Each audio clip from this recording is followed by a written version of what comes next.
야, 이게 무슨 일인가요? 지금 다들 폭탄 할인을 하기 바쁘죠? 이건 전기차만 그러는 게 아니라는 게 중요합니다. 프리미엄 브랜드 쪽은 BM이랑 벤츠가 대표적입니다. 특히 BM은 신형의 풀체인지임에도 불구하고 5 시리즈를 1000만원 가까이 할인해줍니다. 왜냐면 벤츠 판매량을 압도적으로 이겨야 하거든요. 전기차 쪽은 뭐 말할 것도 없습니다. 배터리 광물 가격도 내려가고 심지어 국제적으로 규제도 점점 심해지니 이쪽은 진짜 할인해야 살아남는 시장이 되고 있습니다. 결과적으로 누군가는 분명 시장에서 살아남지 못하게 될 거란 거죠. 그런데 이 와중에 현대기아차는 오히려 가격을 줄줄이 인상하겠다고 발표했습니다. 이유가 좀 놀랐습니다. 왜냐하면 가격을 올린 차들을 보면 출시가 되거나 가격을 올린 지 1년도 안 된 차들이 있거든요. 오늘은 그래서 현대기아차가 가격을 올리기로 결정한 차종은 어떤 게 있는지, 그리고 이 결정을 왜 하게 된 건지까지 쉽고 빠르게 정리해드리겠습니다.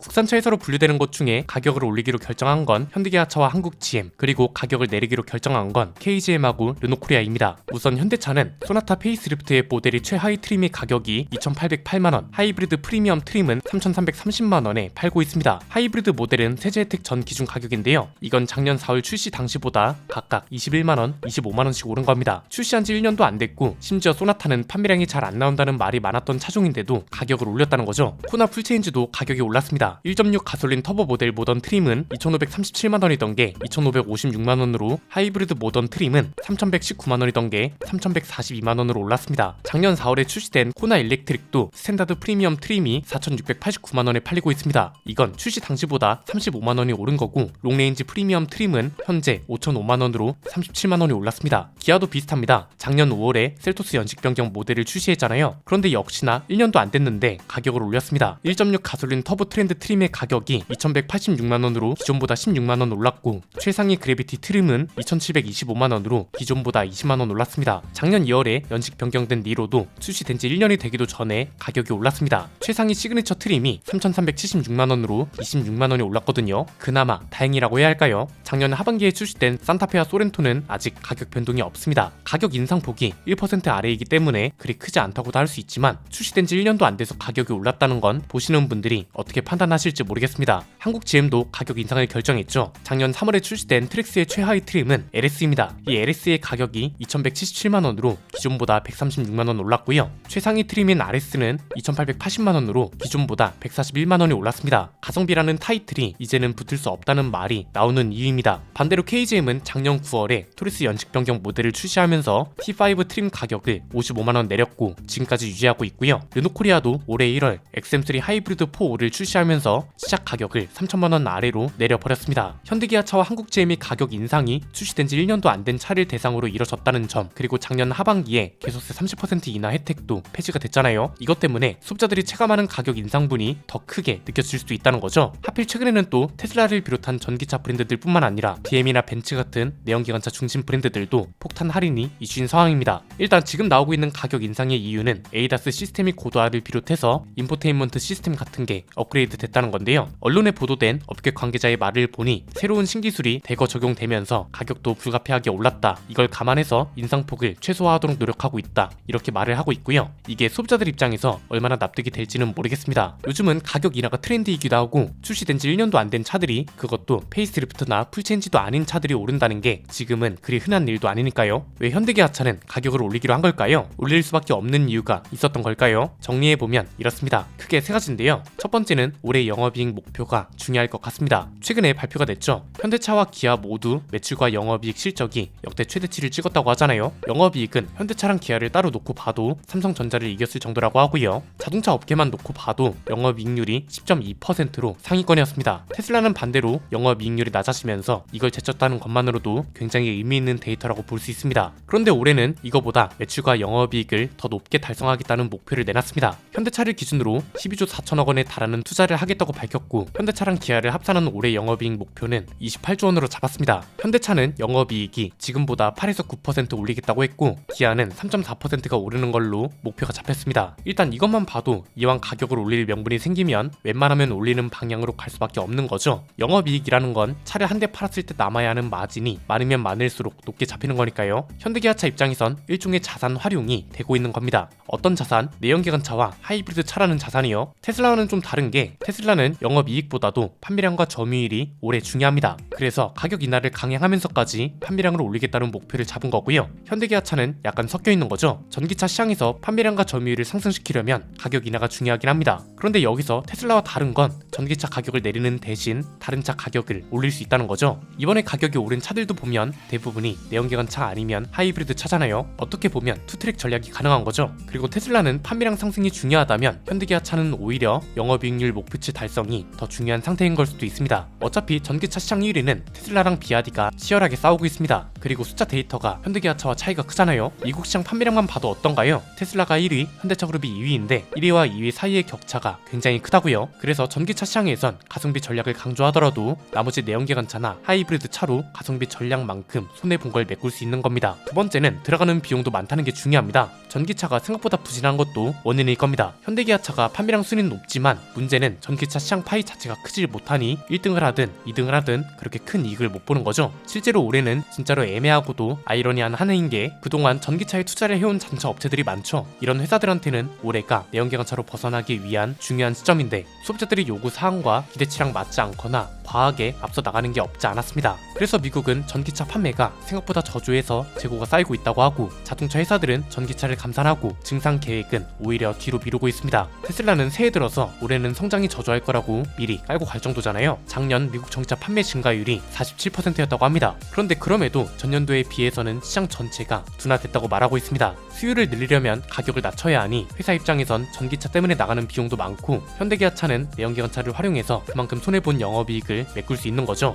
여기에 인건비도 한몫했다고 볼 수 있습니다. 실적이 좋다는 발표가 나왔잖아요. 이 발표가 나오기가 무섭게 현대기아차 노조가 특별 성과급을 요구했습니다. 뭐 실적 발표만 보면 성과급을 요구하는 게 당연할 수도 있죠. 성과급이라는 건 말 그대로 성과에 따라 지급하는 거니까요. 올해는 또 실적이 역대 최대치라고 하니 성과도 그만큼 좋았다고 볼 수 있는데 문제는 이 성과가 성과급을 요구하는 해당 노조와 어느 정도 연관이 있는지를 따져봐야 할 문제입니다. 이번에는 생산 노조뿐만 아니라 그룹 계열사 전반으로 이 요구가 확산되고 있다고 합니다. 현대기아차 노조 소식지에 정의선 회장이 결단을 촉구한다. 양재동 경영진은 더 이상 시간을 끌지 말고 특별 성과급을 즉각 지급하라. 이런 주장이 있었다고 하는데요. 지난 2022년에는 정규직 직원 1인당 현금 400만원과 주식 같은 걸 포함해서 특별 성과급이 총 600만원씩 지급됐었습니다. 그런데 올해는 현대차랑 기아 모두 2022년을 뛰어넘는 수준으로 실적을 역대급으로 올려서 노조의 특별 성과급 요구는 더욱 거세질 걸로 보입니다. 이미 현대기아차 노조가 이번 수직지에서 총력을 다해 투쟁해 특별 성과급을 반드시 쟁취할 것이다. 이런 말도 했다고 하더라고요. 아직 정확히 얼마나 달라는 이야기는 하지 않았고 이건 이제 사측에서 알아서 적절하게 책정해서 달란 소리죠. 회사에서 책정한 게 적절하지 않다면 노조에서 아예 구체적인 제시를 하기도 할 겁니다. 이번 특별 성과급 요구는 현대기아차 노조에서만 끝나지 않을 가능성이 크다고 합니다. 현대모비스, 현대위아, 현대트랜시스, 현대오토에버, 현대글로비스, 현대제철 등등 그룹 계열사 전반으로 확산될 거라는 게 업계 시선이고요. 세 번째는 그래서 앞으로도 이렇게 가격이 오르는 현상은 지속될 수밖에 없다는 겁니다. 전기차는 어떻게든 가격을 내려야 하기 때문에 이에 따른 영업이익 손실분을 내연기관차와 하이브리드 차가 메꿔야 합니다. 그리고 전기차 가격을 내리기 위해 들어가는 연구 개발비, 이제는 소프트웨어 같은 또 다른 분야에도 투자가 막대하게 이뤄져야 합니다. 여기에 노조를 비롯한 직원들의 성과급부터 시작해서 외부적인 요인으로는 IRA 대응이라던가 중국 시장 대응 등등 들어갈 비용이 너무 많다는 거죠. 그래서 이왕 올릴 수 있는 명분이 있을 때는 가격을 올리는 쪽으로 가는 이런 현상은 앞으로도 계속될 걸로 보입니다.